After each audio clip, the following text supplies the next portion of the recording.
Come to this now. The case against those accused in the University of Fort Hare staff murders has been postponed to the 14th of May. 5 suspects appeared before the Alice Magistrates Court today, and they're accused of the attempted assassination of Vice-Chancellor Sakhela Buhlungu and killing his bodyguard and a university fleet manager.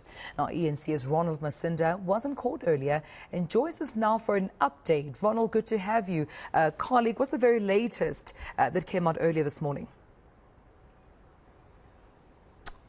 Good afternoon, Tumelo. Well, 3 of the 5 suspects are people who had links with the institution. One of them used to work in the fleet department, while the other was a former SRC member.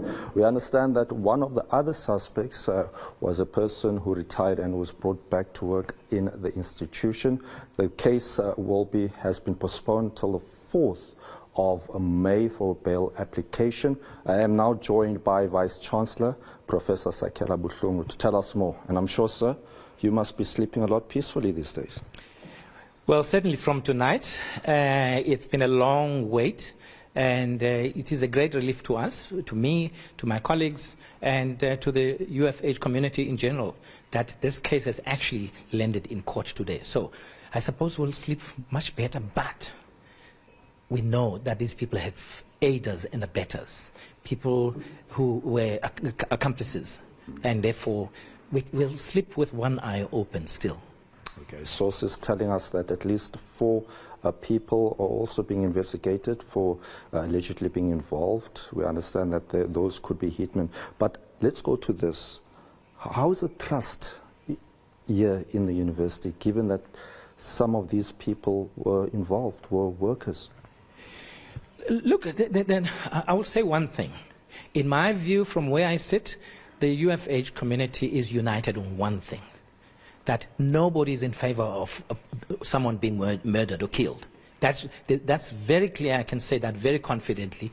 None of our staff, none of our students. There will be those isolated people who have something to hide. It will be there. The second thing is this, and it's very important for me to say this. Since the murder of Mr. Wessel, on the 6th of January, this university has been abuzz with rumor and suspicion and guesswork by people. People are saying, if it's not so-and-so, it could be so-and-so and it could be so-and-so. So in other words, the rest of the staff, they are ethical people. They like to work for this institution, and they don't want to associate themselves with fraud, especially with murder. How are you dealing with that, though, like in terms of the rumors that have been flowing around? Well, interestingly, let me tell you one. Let me take one case, the case of Mr. Peter, who was in court today. Many people, long before the team started working on the ground, many people said, watch out for that man. So, in other words, I'm saying sometimes the rumor is not too much off the mark. And in the case of Mr. Peter, it was spot on, because there he is now. So I don't think people are kind of spreading rumor about other people, innocent people. People have been watching. People know who's up to mischief in this institution. Mr. Peter, very interesting character by the sounds of it. He was a person who was suspended by Mr. Petrus Roots. Mr. Roots later gunned down outside of his home. In terms of the rumors, do you think that had you reacted immediately, some of these incidents wouldn't have taken place, given that now Mr. Peter is in the dock?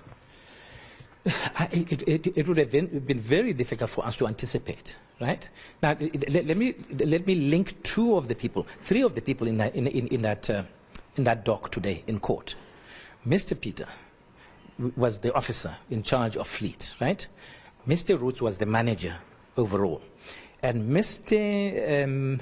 I forget the old man now. I forget it. Da'es. It's called Da'es. Da'es was retired and was brought back.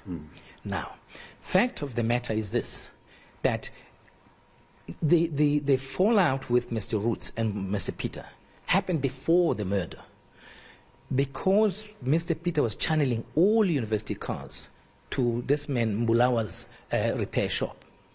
And some of them were suspicious, they were inflated and so on. And Mr. Roots said, I'm not signing this.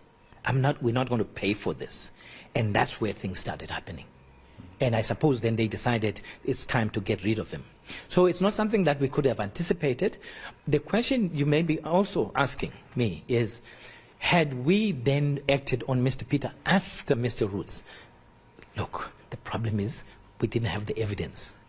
We got investigation kind of stuff going. We reported it to the police, and I'm glad that even though it took so long for us to get to this point, we are here now. It's unfortunate that along the way, more people got harmed, and one other person was murdered. And I guess, Prof, much of these attacks have been targeted at staff, but how are students doing? I mean, one can only imagine just going through a day not knowing whether or not should I apply for a job one day. Would the name University of Fort Hare be problematic? Are these conversations being handled here? We're having those conversations, absolutely. Let me explain the one thing about the murders and the kind of the intention or the plans, the plots to harm people. The one person they want in first instance, above all else, is me. Okay? I'm seen to be a stumbling block, all of these things, and stopping all kinds of mischievous and other fraudulent behaviors. So the person is me. What they will then do, they will target people around me, okay, to get to me. If they can't get to me, they'll get to the person next to me. That's what happened in this case, especially in the case of Mr. Vesele. But you can say the same about the case of Mr. Roots. Okay, people who are stopping the rot. Now, here's the thing. There is no threat to students. I want to start there. No student at Fort Hare can say, I feel unsafe. I feel that there's this danger lurking over my head all the time. Students are going about their own thing, studying, doing assessments and going home and so on and so forth. I can say the same thing about staff. Now, but let's come back then to this question you're asking.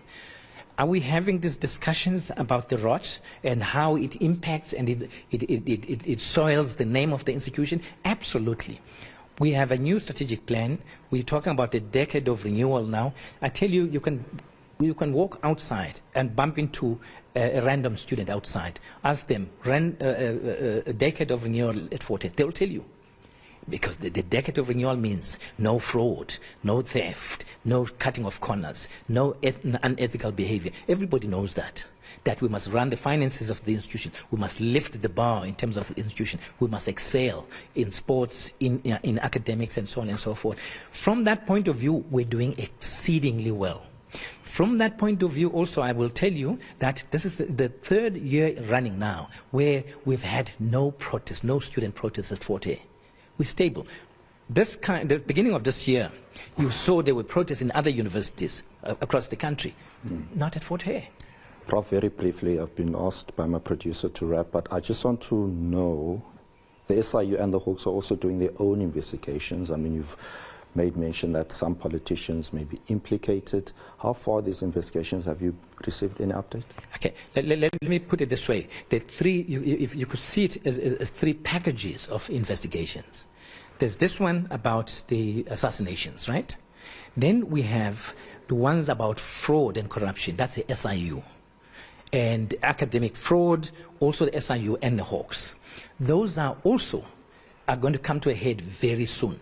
So just as we are wrapping up stuff around these assassinations and more people are still going to be taken in, you can expect things to also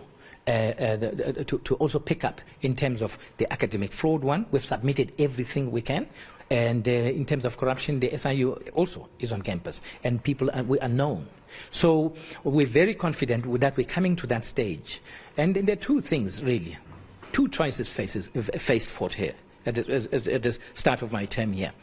Do you live in a rotten institution and just go through the motions? Or do you go for shock therapy and deal with these things and then get out of it and become a respectable and decent academic institution? We took the latter option, and it's paying off. We're getting national and international recognition for it. All right, Professor Sakhela Buhlungu, thank you very much indeed, sir. That was the Vice-Chancellor of the University of Fort Hare. It's back to you in studio.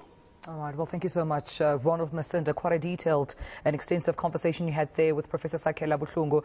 Just in as far as this case is concerned, a lot of people harmed, not just those, unfortunately, who lost their lives, but also the loved ones around them. And also, Professor Sakhela Buhlungu saying he is the target. It seems people are out to get him, and they're going through others around him, those closest to him, but saying that equally so, at the same time, it seems campus life is quite stable. Students are going about their business, attending to class, the academic year still going ahead, but it's these other issues around management as well as financial management at the institution which is causing such tragedies and criminality. We'll keep you abreast with the latest coming from Fort Hare with my colleague Ronald Masinda.